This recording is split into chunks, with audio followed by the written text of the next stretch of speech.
E aí, pessoal, se você clicou nesse vídeo porque você acha que é impossível estudar matemática básica em 10 dias, saiba que eu concordo com você.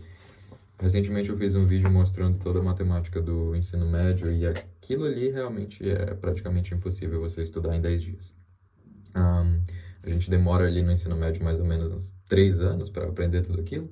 Então, se você estudasse somente aquela matemática, eu acho que você demoraria pelo menos uns 6 meses a 8 meses para estudar tudo. Então, não acho que dá para estudar toda a matemática do ensino médio em 10 dias e tirar algum proveito disso. Mas naquele vídeo muitas pessoas comentaram que logo vão começar uma graduação em matemática, ou em física, ou em engenharia.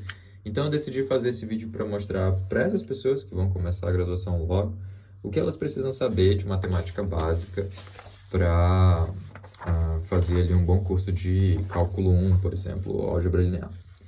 Então, é isso que a gente vai ver nesse vídeo. A matemática básica que você precisa para se sair bem no seu curso de cálculo 1, que você vai ter logo, supondo que você está começando a graduação agora, né? Eu preciso falar algumas coisas antes de começar o vídeo, mas eu vou deixar em algum lugar aí o momento em que a gente realmente começa a falar disso. Então, se você quiser, você pode pular para a parte que interessa. Mas eu queria agradecer a todas as pessoas que se inscreveram no canal, aquele vídeo sobre matemática básica. A gente finalmente chegou nos 30 mil inscritos no canal, então muito obrigado a todos vocês. Eu gosto muito de fazer esses vídeos e o apoio que vocês dão nos comentários, se inscrevendo, compartilhando os vídeos realmente ajuda demais. Muito obrigado. E eu queria que você soubesse que o próximo vídeo que eu vou fazer é um vídeo de perguntas e respostas. Então, se você for na aba de comunidade daqui do canal, o último post que tem lá é onde você pode deixar suas perguntas nos comentários e eu quero gravar um vídeo onde eu vou responder a todas essas perguntas. Então, se tem qualquer coisa que você quer saber, curiosidade, qualquer coisa assim, então só deixa uma pergunta lá, que no próximo vídeo eu vou responder a todas essas perguntas. E você também pode participar da comunidade do Discord desse canal. Lá você pode mandar uma DM, ou a gente pode trocar ideia com as outras pessoas que seguem aqui o canal. Infelizmente eu não tenho conseguido muito tempo para participar da comunidade do Discord recentemente, porque ocupado com a pesquisa e coisas assim. Mas eu quero realmente começar a participar mais do Discord, então, por favor, entre lá na nossa comunidade. De vez em quando eu estou no chat de voz e vai ser um prazer trocar ideia com todos vocês. E agora a gente realmente começa o vídeo. Esse vídeo vai ser baseado nesse livro aqui, Um Curso de Cálculo, volume 1. Não no conteúdo do livro em si, mas nesse conteúdo aqui dos 2 primeiros capítulos do livro, que é de números reais e funções, que é basicamente o que você precisa ali para iniciar o seu curso de cálculo. Então, se você quer uma referência para você seguir depois de assistir esse vídeo, esse livro é muito bom. Tem outros livros também, como a coleção Fundamentos da Matemática Elementar, mas aquela coleção é bem longa e aqui você encontra realmente só o que você precisa para o curso de cálculo.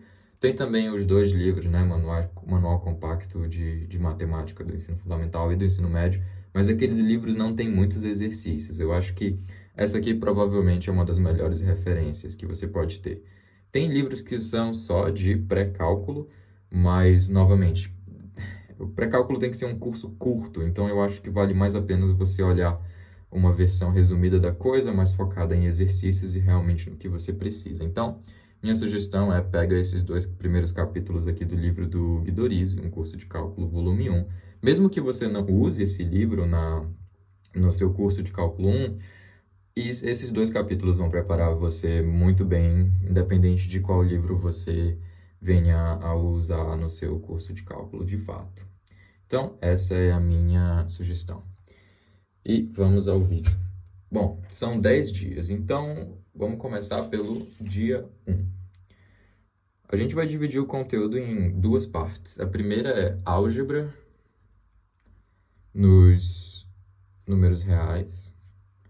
E a segunda parte vai ser função. Essa parte de álgebra nos números reais vai te levar 5 dias. E a segunda parte de funções vai te levar mais 5 dias. E a primeira coisa que você tem que ver, esse aqui seria, no caso, o seu dia 1. Eu recomendo você estudar álgebra no subconjunto de R, que é um conjunto muito especial, que é o conjunto dos números racionais, isso é, o conjunto dos números que podem ser representados de forma fracionária. E o que você quer estudar no seu primeiro dia é operações com frações. Eu sei que é um conteúdo extremamente básico, mas é o seu primeiro dia, então pega leve. Começa ali aprendendo a fazer as operações com frações, relembra como é que você transforma o denominador de duas frações em um denominador comum para você poder somar elas, etc. e tal. Esse seria o seu primeiro dia e tento fazer alguns exercícios. Dia 2. Agora as coisas começam a aumentar o nível de complexidade. Aqui eu recomendaria você estudar a ordenação em R. O que é a ordenação em R? O conjunto dos números reais ele é especial, porque nele você consegue definir uma relação de ordem entre os seus elementos. Isso é, dado dois elementos, você consegue dizer qual é maior, qual é menor, ou se nenhum dos dois. Na verdade, esses elementos são iguais. E é claro que a definição de ordenação é uma definição simples. Você só define como é a relação de ordem ali. E a propriedade mais interessante é que ela é transitiva. Mas o que realmente faz sentido você estudar aqui é como você mostra que a propriedade dessa relação de ordem. Por exemplo, se você tem dois números aqui, x e y, você conseguiria demonstrar, usando os axiomas da relação de ordem, que, por exemplo, x ao quadrado é menor do que y ao quadrado. Ou você conseguiria mostrar, por exemplo, que o inverso do y é menor do que o inverso do x. Esse tipo de exercício é o exercício que eu acho que seria interessante para você fazer nesse momento, para você se preparar para o curso de cálculo. Afinal de contas, todos os conteúdos que você vê em cálculo são conteúdos do ensino médio, né? É basicamente o estudo de funções, então não é nada de outro mundo. O que é difícil no cálculo é as técnicas. Então eu acho que faz mais sentido você usar esse momento que você estava estudando para cálculo para você melhorar as suas técnicas matemáticas, por exemplo, mostrar esse tipo de implicação aqui, que não deixa de ser uma demonstração de matemática, você precisa de um pouquinho de lógica, mas elas são simples o suficientes que qualquer pessoa consegue fazer. Por exemplo, mostrar que, dado um número par, o quadrado de número par também é par, e coisas assim. Então, no segundo dia, seria interessante você estudar a ordenação nos números reais. Terceiro dia. Dia 3. No terceiro dia, eu recomendo você estudar o seguinte: estudo do sinal. Estudo do sinal de expressões algébricas. Como assim? Uma das coisas que você precisa fazer em cálculo quando você quer estudar o comportamento de uma função existe um resultado que diz que se a derivada de uma função é positiva, então aquela função é crescente. E aí, calcular a derivada é um problema de cálculo, mas determinar que aquela derivada é positiva é um problema de álgebra básico. Então, talvez seja bom você relembrar técnicas desse tipo. Suponha que você tem uma função, você tira a derivada dela, e o resultado é esse aqui, 2x menos 1 sobre x menos 4. Você conseguiria dizer para quais números x essa quantidade aqui é positiva? Se você conseguir responder isso, e isso for a derivada de uma função, então a função vai ser crescente naquele intervalo. Mesma coisa, por exemplo, se a derivada da sua função for algo do tipo x ao sexta menos x elevado ao quadrado. Você consegue determinar quais são os elementos x, tal que isso aqui é positivo ou negativo, ou exatamente zero? E se for alguma coisa mais complicada, tipo x vezes log de x? Você consegue fazer o estudo do sinal de expressões desse tipo aqui? Então, é isso que você precisa estudar aqui no estudo de sinal. É você olhar para expressões algébricas e conseguir determinar qual é o sinal daquela expressão, e isso vai ajudar muito você quando você estiver estudando derivadas e o comportamento de função. Porque, novamente, calcular a derivada é um exercício de cálculo, mas determinar o sinal da derivada, isso é um exercício de álgebra. Muito bem. Dia 4. No quarto dia, eu recomendo você estudar os conjuntos mais especiais que existem na reta real, que são os intervalos. Esses conjuntos são especiais porque existe um resultado que diz que se um conjunto da reta é convexo, então ele necessariamente é um intervalo. E eu só sei esse resultado porque eu tive que usar ele ontem. Eu estava tentando resolver um problema na R2, e aí eu consegui usar esse resultado que se você reduz a dimensão, os únicos conjuntos convexos que você tem na reta são os intervalos, e isso é isso é bom, né? E no R2, obviamente, isso não faz muito sentido, por isso que você precisa introduzir a noção do que é um conjunto convexo, que seria mais ou menos o que seria um intervalo no R2, embora isso não faz sentido nenhum. Mas intervalos são interessantes por isso, são os conjuntos convexos da reta. Convexos no sentido de que você consegue ligar dois pontos usando uma reta, mas isso não é o que interessa para você, isso aqui é só a curiosidade.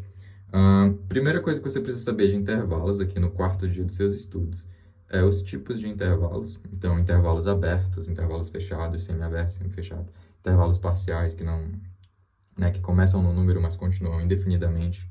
Por isso, você talvez seja introduzido pela primeira vez aos símbolos de mais infinito e menos infinito. E, sim, isso é o interessante dessas quantidades, que eles não são números, eles são símbolos, e a gente usa eles em especial na notação para intervalos.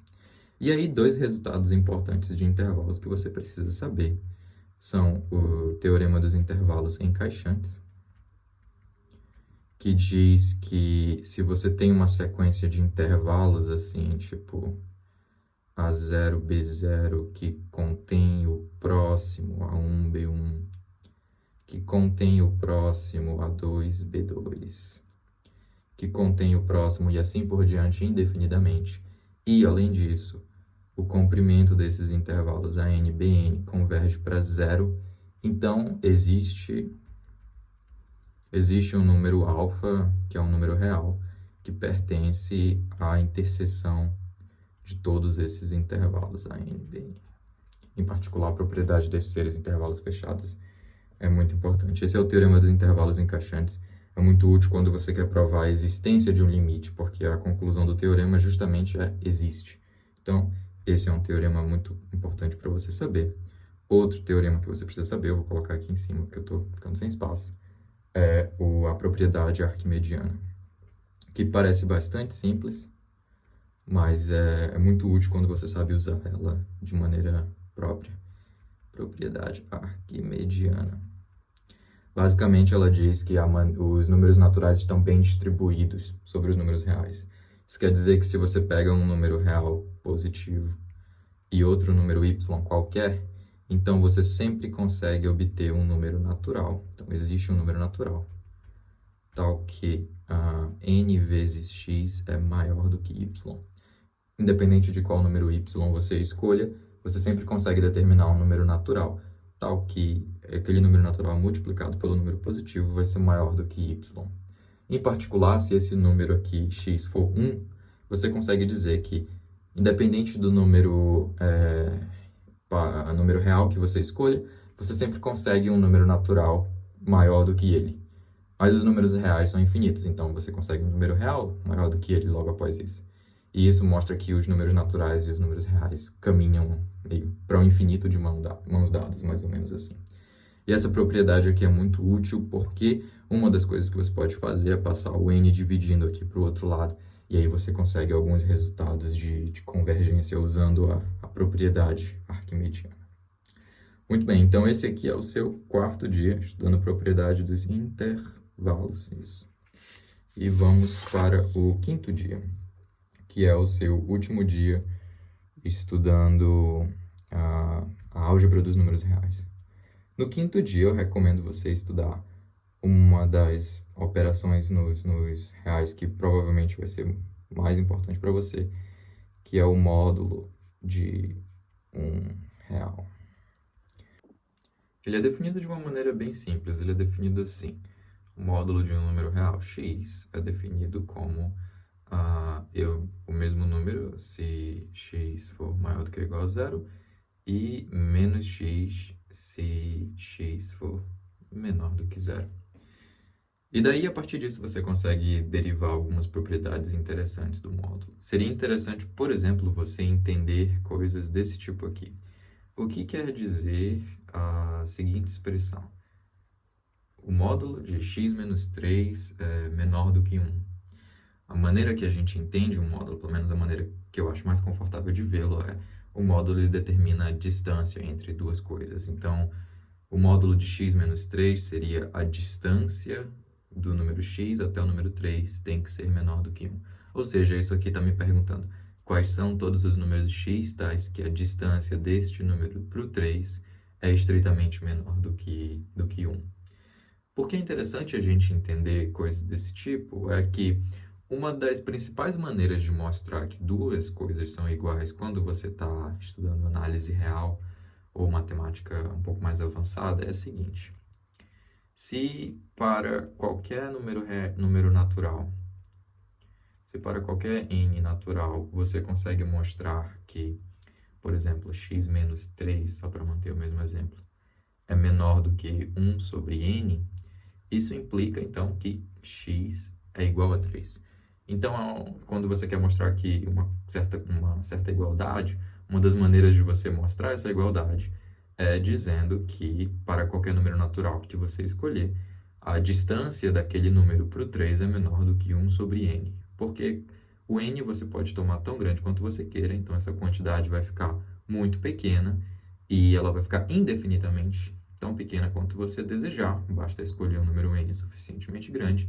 E o único número x que vai suportar tal desigualdade é se o x for exatamente o número 3. Então, essa é uma maneira que você mostra que duas coisas são iguais em análise real. E isso vale para funções também. Então, isso aqui é bastante importante. Outro exemplo do porque talvez você se importe em estudar o módulo de um número real é a definição de limite, né? Definição de limite, que você não vai precisar saber agora, mas só para mostrar para você, a definição de limite diz que para todo epsilon dado, existe um delta maior do que zero, tal que, se você pegar todos os números x que estejam a uma distância menor do que delta de um certo número x0, se isso aqui implicar que a função f de x é menor do que um certo número L, a distância da função f de x para o L é menor do que epsilon, isso significa então que o limite, que aí sim a gente define o limite, né? Significa então que o limite, quando x tende a x0, de f de x é igual a L. Então esse símbolo aqui significa essa expressão que eu escrevi aqui. E você pode ver que a gente usa aqui o módulo duas vezes, novamente tentando entender ele ali como a distância entre dois objetos. Então, só para mostrar para você como que o módulo aparece à medida que você vai estudando cálculo. Outro motivo é que uma das principais desigualdades na matemática é a desigualdade triangular, que você vai ver pelo resto da sua vida, se você continuar uma carreira como matemática ou física. Talvez ela tenha um nome diferente à medida que você vai estudando coisas mais avançadas, ela troca de nome. A gente passa a chamar ela de desigualdade de Minkowski, porque as noções de distância mudam e você fala de objetos mais gerais do que apenas números.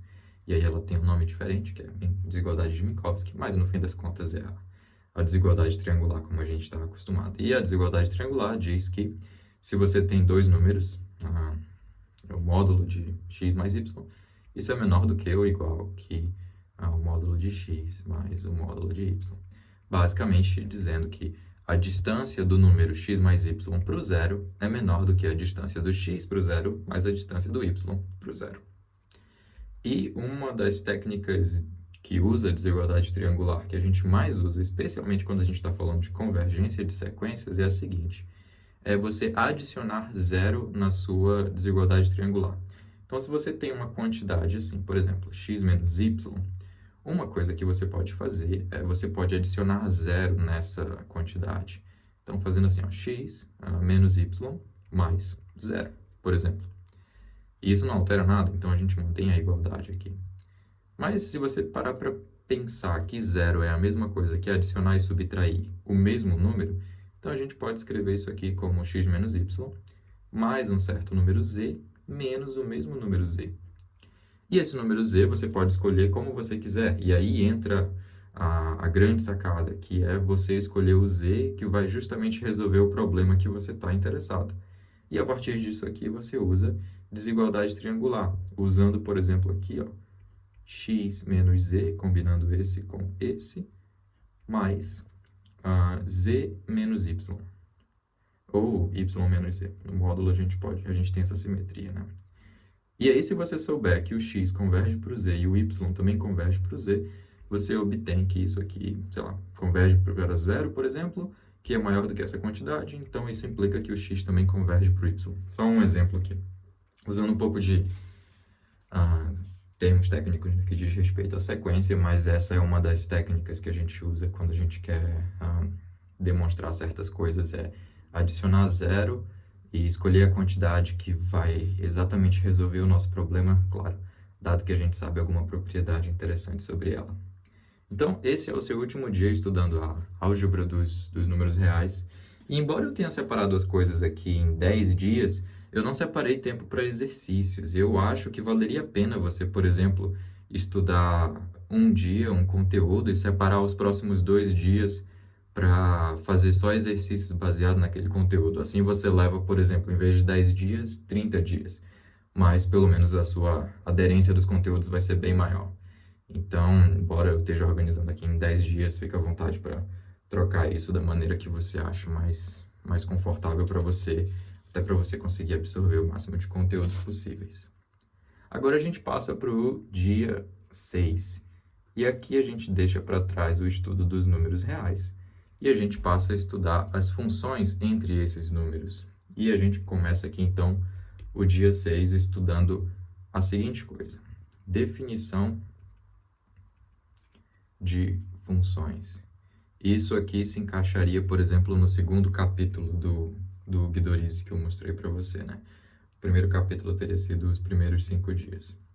Então, você começa a estudar a definição de funções.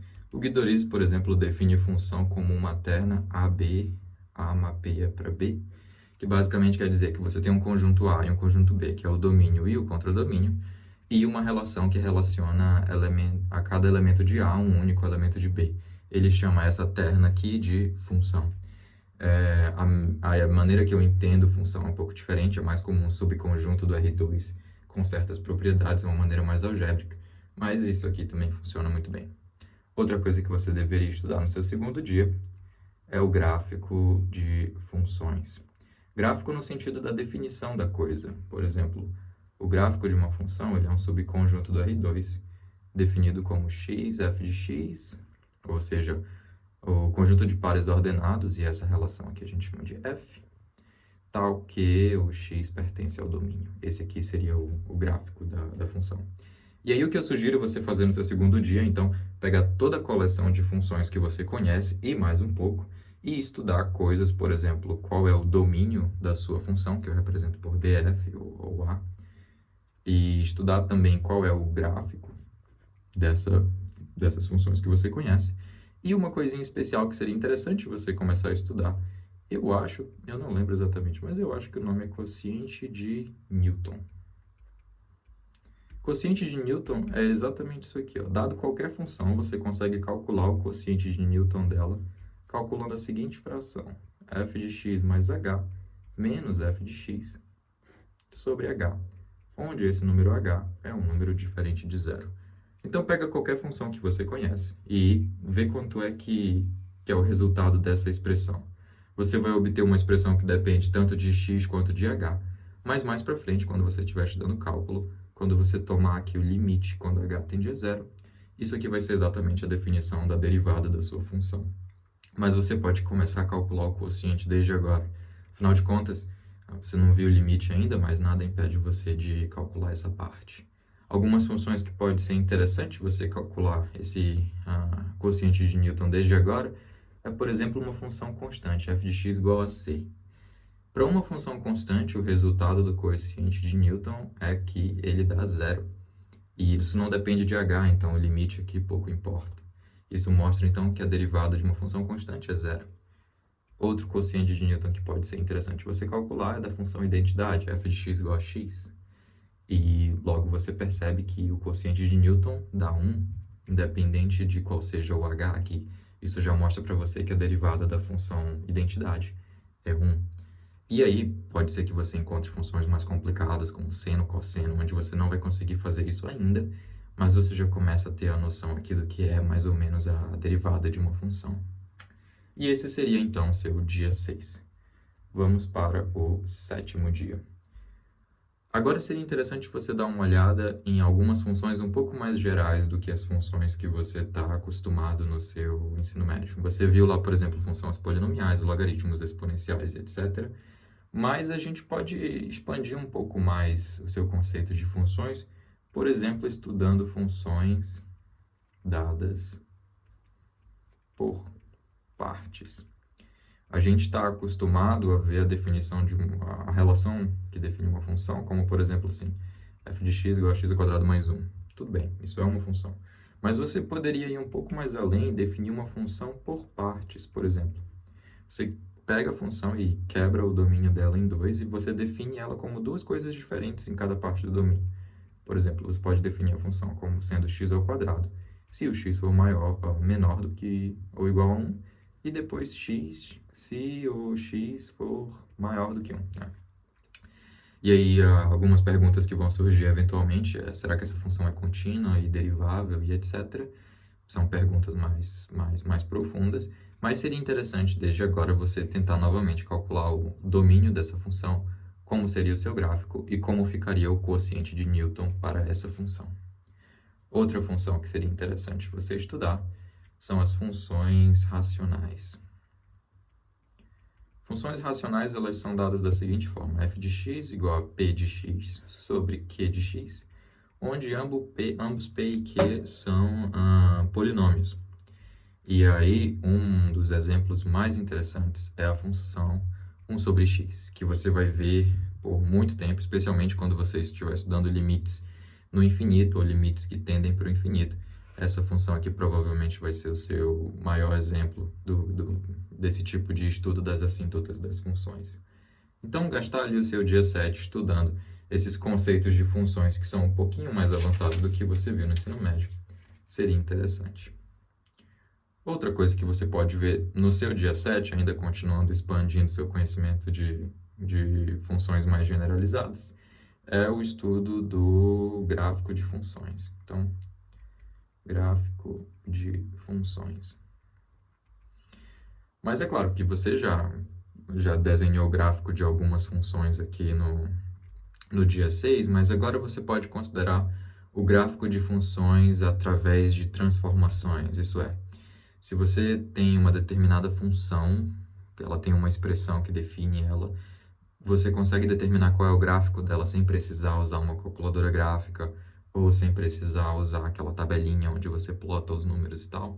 Por exemplo, se a sua função é dada da seguinte maneira: f de x igual a x menos 1 mais 2. Você consegue saber qual é o gráfico dessa função, embora ela seja um pouco mais complexa do que aquelas funções básicas que você vê no ensino médio? Bom, a estratégia aqui é você ver qual é a função mais simples que está lá. Então, por exemplo, isso aqui me lembra muito a função f de x igual ao módulo de x. E aí eu tenho que raciocinar que a primeira coisa que eu faço é adicionar o número 2 no final da função. Isso significa que para cada número no domínio eu vou calcular o módulo dele e depois adicionar 2. Então, por exemplo, para o x igual a 0, eu vou calcular o módulo dele, que vai dar 0, e depois vou adicionar 2. Então, se eu tivesse que comparar isso aqui com o gráfico da função módulo de x, que eu sei que é assim, essa função, essa segunda função, faria a seguinte transformação na minha função. Ao invés de x igual a 0 dar 0, ele vai dar, a partir de agora, 2. Então, o gráfico dela vai ser mais ou menos assim. E aí eu faço, então, a última transformação, que é uma alteração nos valores do domínio da função. Então, é subtrair 1, mas mantendo o 2 ali do lado. Qual é o resultado, qual é o efeito que isso produz no gráfico da minha função? Novamente, pensando no x igual a 0, se eu colocar x igual a 0 aqui, antes de calcular o módulo dele, eu primeiro vou ter que subtrair 1. Então, para o x igual a 0, eu vou colocar 0 aqui, só que 0 menos 1 dá menos 1, o módulo de menos 1 é 1. E aí, então, eu adiciono com 2. Então, isso aqui vai dar 3. Isso significa que a minha função vai sofrer um shift para a direita. Então, o gráfico da minha função vai agora ser assim. E esse bem aqui vai ser o número 1. O meio que eu transladei a origem um passo à direita. Então, se você pega uma função e você faz uma alteração no resultado final dessa função, você altera ela verticalmente, mas se você faz uma alteração no input da função, então você altera ela horizontalmente. E entender como essas duas coisas atuam nas funções mais elementares que você aprendeu, vai ajudar você a construir o gráfico de funções sem precisar começar do zero. Você vai olhar para a função e saber mais ou menos como aqueles números afetam a sua função. E aí você prossegue, né? Estuda, por exemplo, como é que a função log de x é afetada, ou a exponencial de x. Se ao invés de mais 2 aqui eu tivesse 2 vezes essa quantidade, como é que isso ia afetar o gráfico, e etc. Então, prosseguimos para o nosso dia 8. Dia 8. Estamos quase no fim. Aqui você começa novamente continua o estudo de funções, só que duas funções especiais, seno e cosseno. E, novamente, se você está estudando funções, o que você precisa saber dessas funções é o domínio de cada uma delas, o conjunto que define seu gráfico, talvez calcular o quociente de Newton delas. E, em especial, nesse caso de funções trigonométricas, seria bom você estudar as identidades trigonométricas. Identidades trigonométricas. E, como você fez no dia anterior, seria bom você estudar também as transformações, que é você, sabendo o gráfico da função seno de x, qual seria o gráfico da função seno de x mais 2π, ou alguma coisa assim. Continuando, então, nas suas funções trigonométricas, você vai para o dia 9 e você estuda outras funções trigonométricas construídas a partir dessas duas aqui, que são três, que é a tangente, que é o seno sobre cosseno, a secante, que é o 1 sobre cosseno, e a cossecante, que é 1 sobre seno. 1 sobre seno. E, novamente, você repete o domínio da função, o gráfico, o quociente de Newton, quais identidades trigonométricas dessas funções e como as transformações elementares que você faz nelas afetam o gráfico dessas funções. E, por último, no dia 10, você vai estudar um conteúdo especial, que é, retornando para o nosso início, a gente vai estudar álgebra, só que agora álgebra nesse conjunto aqui. Conjunto de todas as funções cujo domínio é R e o contradomínio é R também. A gente estudou exemplos de várias funções, né? Seno, cosseno, polinomiais, racionais, etc. Mas seria interessante você estudar como você realiza operações com funções sem saber exatamente qual é a relação que define aquela função. Então, aqui você precisa estudar duas coisas. Primeiro, operações com funções, que é você entender como você adiciona uma função, como você multiplica duas funções, como você calcula a inversa de uma função, como você calcula o produto de duas funções e como todas essas operações afetam o domínio da função, como eles afetam o gráfico da função, etc. Em especial, uma operação que seria extremamente importante você saber é a composição. Composição de funções. Por quê? Uma das coisas que você vai usar tanto quando você estudar derivadas quanto quando você estudar integrais é entender bem quando duas funções estão compostas. É você olhar para uma função e entender que aquilo é a composição de duas ou três ou mais funções elementares. Por exemplo, em derivada, você vai usar isso quando você estiver estudando a regra da cadeia, que é onde você vai ver que a derivada da composição de uma função é a derivada da função interior vezes a derivada da função exterior aplicada na função interior. Então, você vai precisar saber quem é a função interior, quem é a função exterior, quem está compondo quem, etc. E a outra é a integral por substituição, onde você vai precisar olhar para uma função e perceber que aquilo é a composição de duas funções, então você transforma a variável interior em uma variável simples, e aí você consegue, entendendo como funciona aquela composição, integrar a função e depois retornar para a função composta. Então, estudar a composição de funções de maneira que, se você olhar para uma função, por exemplo, raiz de x menos 1, você consiga perceber que isso é a composição da função raiz de t. e da função x menos 1, você vai conseguir entender que são duas funções diferentes, e aí você vai conseguir aplicar muito bem a regra da cadeia e a integral por substituição, por exemplo. Então é isso, como estudar matemática básica aí nos seus 10 dias. Novamente, eu não incluí aqui exercícios, então se você quer realmente entender esse conteúdo de maneira profunda, recomendo você separar pelo menos 2 dias depois de estudar cada conteúdo para estudar apenas exercícios. E se eu puder recomendar um livro, como eu fiz no início, eu acho que o livro aqui do Guido Orizzi, os 2 primeiros capítulos, contém a quantidade de exercícios suficiente para você treinar bem esses conteúdos. É isso.